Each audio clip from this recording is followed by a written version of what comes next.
Nekat banget panen singkong panas-panas sampai muka terasa mau terbakar demi bikin olahan atau jajanan yang terbuat dari singkong. Nanti aku akan spill makanan apa aja yang aku buat. Untuk kali ini aku hanya up video panen singkongnya aja, gengs. Beginilah kalau tinggal di kampung atau di desa, ketika pengen makan jajan tuh harus pergi ke kebun untuk nyari sumber makanan yang kita pengenin kayak gitu. Nggak melulu yang harus beli sih bisa, nggak harus sih, ini bagi yang mau aja. Kalau mau beli sih bisa, cuman terkadang kan kita kangen ya bikin olahan yang kita buat dari tangan kita sendiri, dari hasil kebun kita sendiri.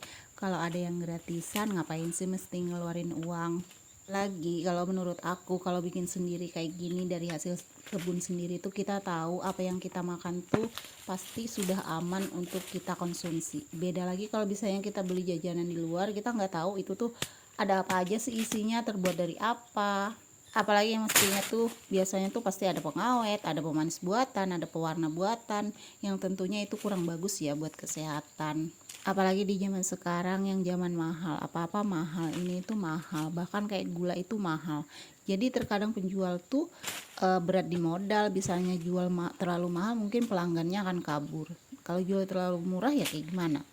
Ya jadinya tuh mereka pakai pemanis buatan, tidak memakai gula yang sudah ada gitu, pakai pemanis buatan. Gimana dong misalnya kita konsumsi itu jangka panjang, apa akibatnya buat kesehatan kita. Tapi beginilah prosesnya, gengs. Kalau kita mau bikin olahan yang kita buat sendiri tuh prosesnya tuh lumayan panjang, ada banyak tahap dan menguras energi.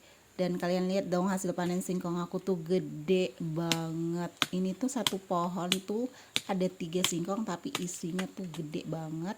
Dan yang tadi itu kan aku tanam tuh, biasa aku tanam singkong tuh ada 2 batang ya, jadi ada 2 pohon jadinya. Nah yang pohon yang kedua itu hasilnya 3, cuman isinya tuh gede banget. Dan ini aku tanam lagi di sini tuh, aku tanam karena memang untuk mengurangi atau membatasi pertumbuhan rumput liar. Dan ini aku masukin ke bakul hasil panen singkongnya. Ada sebagian sih yang kayak patah-patah gitu, dan ini tuh harus dimasak secepatnya supaya tidak busuk. Seneng banget sih bisa panen singkong tuh sebanyak ini, satu bakul full. Dan ini tuh gengs, percaya aja ini tuh berat banget. Aku aja tuh sampai bingung gimana nih aku caranya bawanya tuh bisa sih guys, cara mengangkatnya itu yang agak berat sih. Bye bye.